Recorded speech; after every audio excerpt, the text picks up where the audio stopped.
Good day guys and welcome. In this one I will show you how to cancel the premium subscription on Wix website.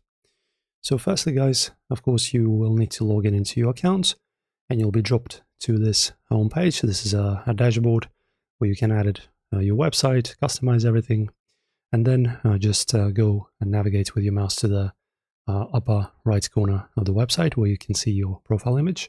Click on the drop down and go to the account settings.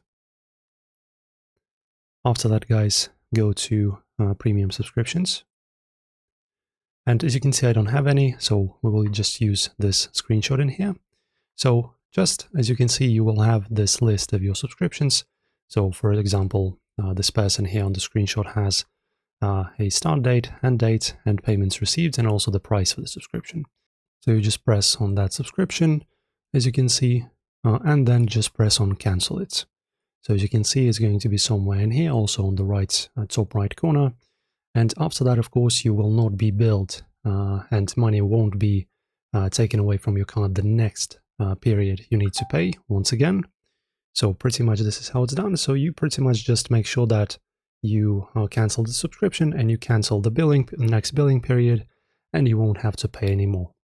Enjoy guys, hopefully this helped you out. If it did, don't forget to like the video, subscribe to the channel, and leave a comment. See you next time.